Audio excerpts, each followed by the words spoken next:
Hi, I'm Justin Landis, and welcome to the Landis Look, where we take an inside look at the world of real estate through the eyes of some folks who've done it for a long time. That's me today. And this is a series we're going to do about one of the most common questions I get in real estate. What does it take to flip a house? Any of y'all ever wondered that? You ever watched Chip and Joanna? You ever watched Property Brothers or something? You're like, wonder if I could flip a house. Well, I have done that quite a few times. That's actually how I got into real estate. Had a company, we flipped over 150 houses before the market crashed.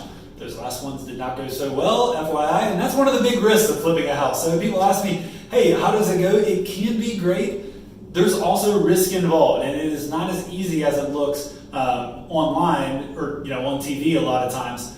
So today what I want to start with is just kind of some initial questions that I ask people when they ask me that question. Usually I'll flip the question back to them, and they're like, hey, what does it take to flip a house? Or could I flip a house? I'll ask them a couple questions to help advise them in that. And then I'll get into today some of the big things to think about on flipping a house. And next week we'll actually go on site and look at a house that is actively being flipped. So the first question I ask is just, hey, what's your goals? What are your goals with this? To flip a house? Is it to make a certain amount of money? Is it to make a certain amount of return? Is it to supplement your income, replace your income? Just what kind of goals do you have around it? And to answer what a question that might be, if I were asking myself that question, Justin, what are your goals flipping this house? My answer would be, well, hey, I've got a sound retirement plan. I've got some extra cash. I want to try to hit a home run with this investment. And that's a different scenario than somebody who's like, hey, I'm all in on this. I really need this to work. That's a lot different situation than, hey, I've got some extra cash that I want to make an investment that may be a little riskier than the norm. And then second, after that, it's, hey, how do you plan to pay for this? Do you plan to pay cash? Do you plan to finance? And from a financing standpoint, do you plan to get a loan from a bank? Do you plan to use hard money? If you've never heard that term before, hard money, it's really common in flipping houses. And the reason it's that term is because the money is expensive. So hard money, for example, oftentimes you'll see an interest rate of something like 14% interest with 4 points. That means if you're borrowing $200,000, you're paying 4 points, $8,000 just to get the loan and 14% interest. You can see that the deal has to be really good to pay that kind of interest. Yet a lot of people do this. A lot of people use hard money loans because it allows them to get a property, get in and start doing it without as much cash. But you can see how that eats a lot into your profit margin. You can also finance through banks. There's some local banks we have great connections with. We're happy to be able to make those connections for you. They do want you to put money down though. So this is not a 100% financing option. This is you need to have some money. Their rates are usually based on prime. And then some amount of points above prime, but a lot more affordable. Often less than, usually less than half of that hard money that I just mentioned. So, what are your goals? How do you plan to pay for it? And then thirdly, what experience do you have? Do you have anything in this industry or related to the house that would be an advantage for you? Do you have design skills? Do you have a connection at a flooring company? Are you a contractor? Are you a plumber? Do you have something that you could get at cost or get cheaper that would give you an inherent advantage with the house?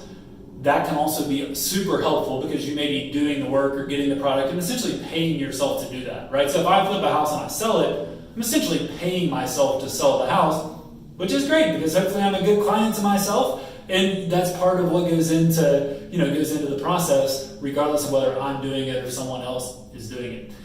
Because when you look at this, one of the things that is challenging if you are not at all involved in the process and you don't have any money, and a lot of people want to do this and that. They're like, hey, I'm not a realtor, I'm not a contractor, I'm not a bank, and I don't have any money. The challenge is look at the people who get paid when you flip a house. There's the realtors. We get paid, there's a transaction fee. The bank or the hard money, they get paid, they're collecting interest. The contractor's getting paid for managing the job. That adds up to a lot of fees. So you have to buy something really, really deep and sell it at a really good number to not only improve the property, but also pay all those fees in there. And that can be a challenge.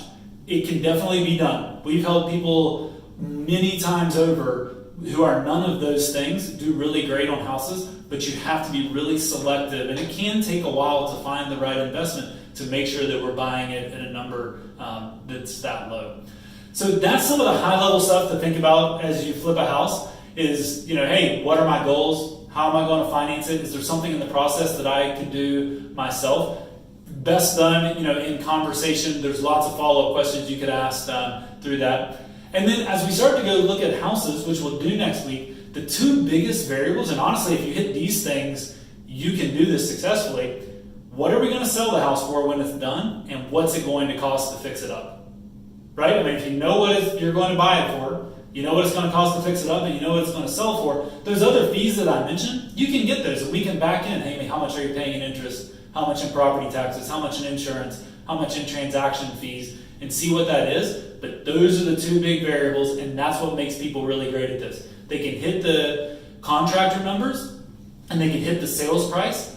And oftentimes that means you have a great team. You have a great contractor who can give you a firm bid or give you a bid that's really accurate. And you have a great real estate professional who can tell you, hey, if we do this to the house, we'll sell it on the back end. So join us next week as we go out to look at a specific property. This should be fun. It'll be our first Landis Look on location. And if you're curious to have a deeper conversation with myself, email me at Justin at Justin Landis Group, or leave us a message here and we'll set up a time for a phone call.